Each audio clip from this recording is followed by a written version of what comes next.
के न्योता दिलिए आहे नानी के आबैल कहलिए मुरहनवा में कि तैयो नहीं अइले नानी हर जइया मुरन के बेरिया तैयो नहीं अइले नानी खोजा रहिया मुरन के बेरिया नाना के न्योता दिलिए नानी के आबैल कहलिए मुरनवा में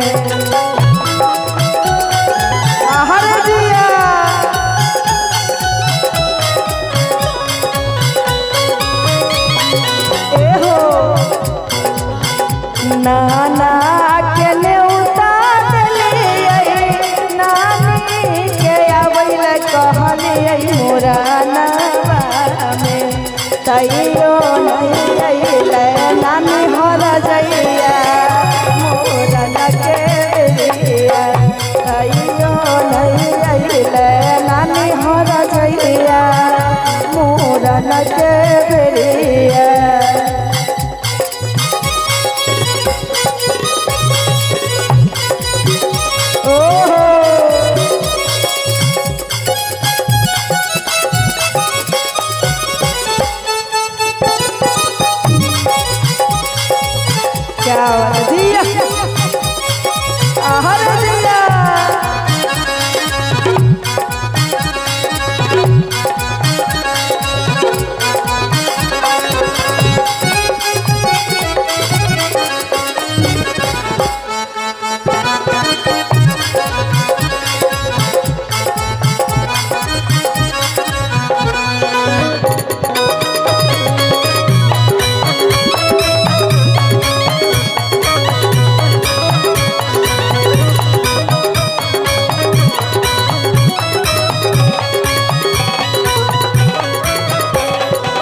और कहती है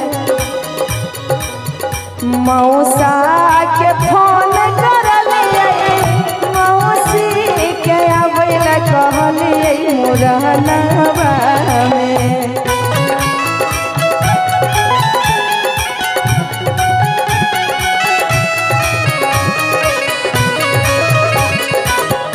मौसा के फोन करलिए मौसी कहलिए मुरहनवा में तैयो नहीं अइले मौसी छिनरिया मुरन के बेरिया नहीं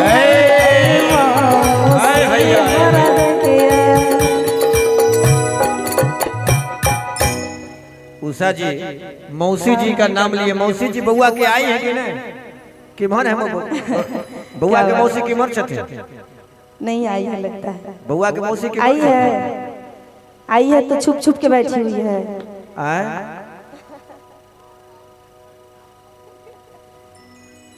अच्छा बताओ सोहर गबै छी ना हाँ हाँ सोहर गा रहा है तो सोहर में मोहर मिले के नहीं चाहे की अच्छा ये बउआ के नाना जी 101 दिला देखियो तो अही कुछ बाज दियो आहे रखू हम 101 नहीं ले छिए कितने 1001 बउआ के नाना जी देथिन तब मन हां हां बउआ के नाना जी 1001 रुपया ये उषा जी 101 बोल रहे अच्छा देखिए बउआ के नाना होने का फर्ज निभाना चाहिए ना वो मौसी नहीं आ रही है तो बउआ के दो मौसी आ रही है रामानंद राय जी टाउनशिप 101 रुपया दिए हैं बहुत बहुत धन्यवाद ओहो बहुत बहुत धन्यवाद हार्दिक स्वागत अभिनंदन जे भी रिलेटिव छी अब जे गीत अहाँ सब के बीच रखल जाए एमे नाम लेबे अहाँ एकदम बिल्कुल हाजिर हो जाए के चाहिए ना उषा जी हां हां जरूर जरूर आओ शुरू करो कोई नहीं हाँ बिल्कुल आइए बउआ के दो मौसी आ गई है मैं चाह रही हूँ जल्दी से आ जाइए स्टेज पे हाँ बउआ के दो के मौसी अच्छा बउआ के मौसा मनोहर यादव जी हाँ संदेश मिल चुका है और उनके लिए फरमाइश भी आया है आप फरमाइश में देखिए हमारे संतोष भैया आदेश कर चुके हैं इसलिए आप कंजूस मत बनिए क्योंकि फल को रस को जूस कहते हैं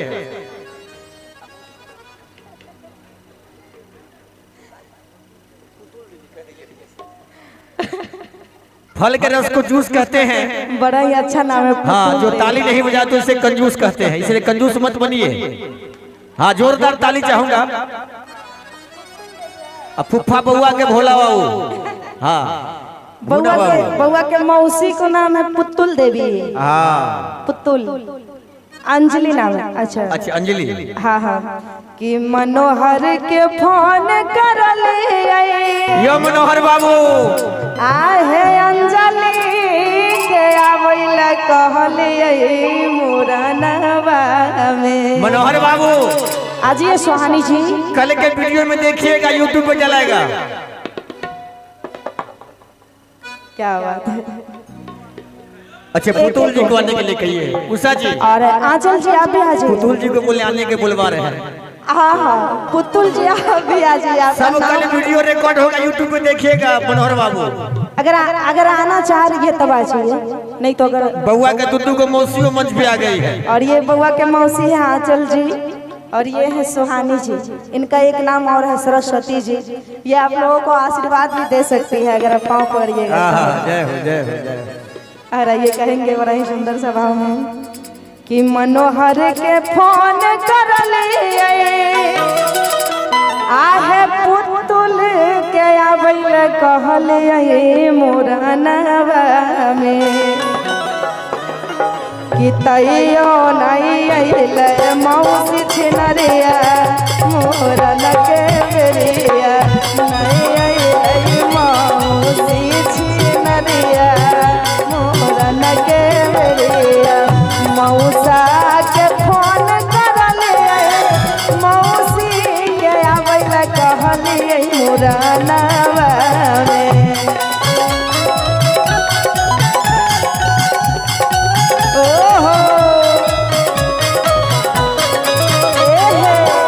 मौसा के फोन करले मौसी के आवेला कहले तैयो नहीं अइले मौसी छिनरिया मोरन के बेरिया, तैयो नहीं मौसी छिनरिया मोरन के बेरिया।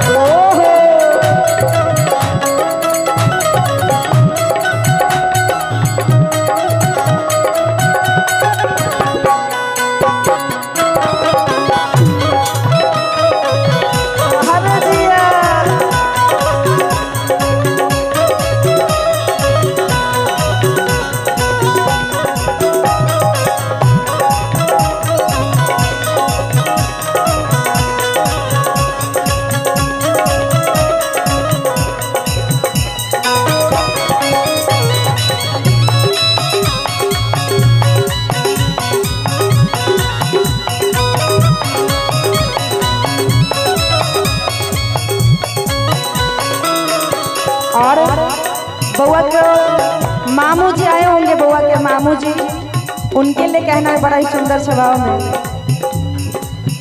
मामू के कार्ड भेजलिए मामी के आवेला कहलिए मुरनवा में। दोनों बउआ को ले आइए, दोनों को ले आइए। आ जाओ आ जाओ आ जाओ, उनको भी ले आइए। और बउआ था डांस करो, डांस।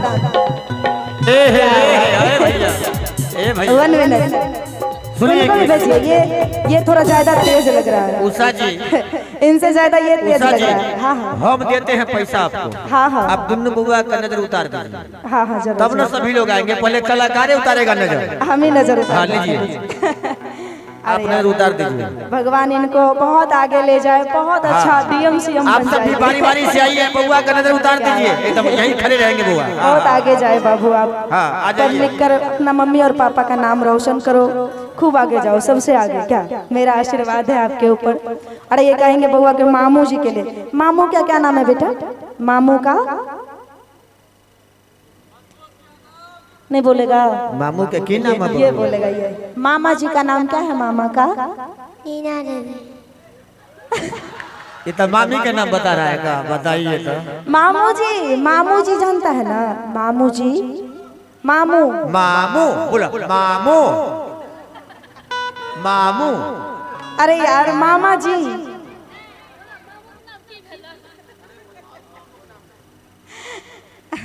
अच्छा अच्छा सुहानी पूछेगी, आप पूछिए। पूछिए ना, हमको नहीं आता है पूछने, आप पूछिए। कैसे बोले थे पूछने? मामू के नाम की भेलो, यही ना बोले थे? क्या नाम है मामू का? नाम मामू का बोलो जल्दी। जितेश। तो छोटू नाम है, सही में इनका मामू का नाम छोटू है। अच्छा, किया है छोटू के कार्ड भेजलिए आ मामी जी के आबैला कहलिए मुरनवा में कि नहीं अइलै छोटू चूल्हा फूका मुरन के बेरिया। नहीं अइलै छोटू चूल्हा फूका मुरन के बेरिया। मामू के कार्ड भेजलिए मामी के। तालियां हो, तालियां भाई, तालियां तालियां हो जाए। क्या बात है, जिया हो जिया, अरे जिया जिया, क्या बात है, जिया जिया हो जिया, क्या बात है। मामू के फोन करलिए मामी जी के आबैला कहलिए। क्या बात है। तैयो नहीं अइले मामू खचर हवा। और आइए लक्ष्मी यादव जी की तरफ से 200 रुपये का पुरस्कार है, बहुत बहुत धन्यवाद। विपिन यादव जी बछवाड़ा के निवासी हैं, उनके तरफ से भी 200 रुपये का पुरस्कार है, बहुत बहुत धन्यवाद। तू कनी डांस कर ना, इतने सुंदर भाई डांस ये बहुत तेज लग रहा है, लेकिन ये डांस नहीं कर रहा है, ये शर्मा रहा है। झूमेगा कनी, झूमो झूमो बाबू झूमो। अरे थोड़ा झूम लो, आज की रात बड़ा अंतिम रात है आपकी। शकल से बिल्कुल शर्मिंदा लगते हैं उषा जी, वही तो बोल रहे हैं। शकल से बिल्कुल शर्मिंदा लगते हैं, झूमते हैं बिल्कुल गोविंदा लगते हैं। तो गोविंदा वाला डांस हो जाए ना भाई, क्या बात है।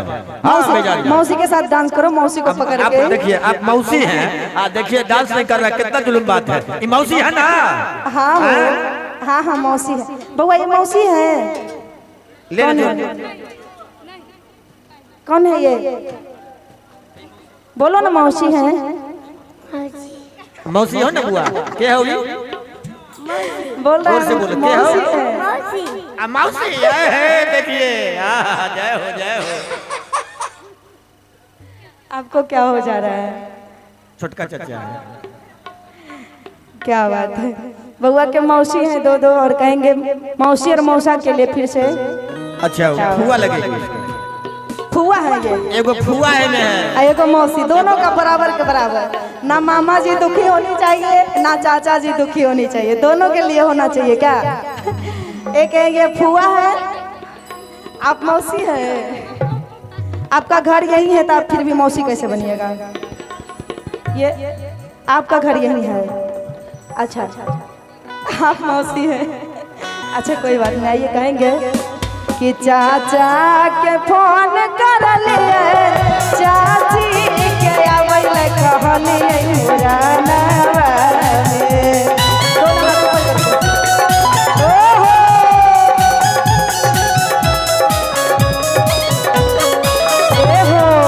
चाचा के फोन करलिए चाची के आबैला कहलिए मुरनवा में। तैयो नहीं अइलै चाची खचर रहिया मुरन के बेरिया।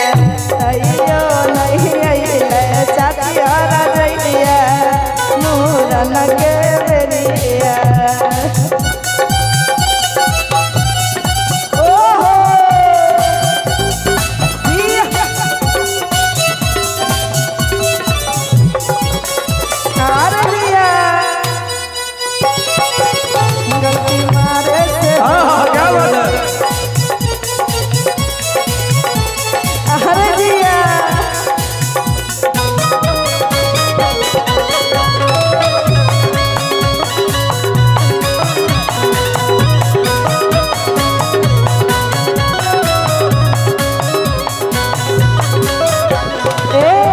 सुनेगा कहेंगे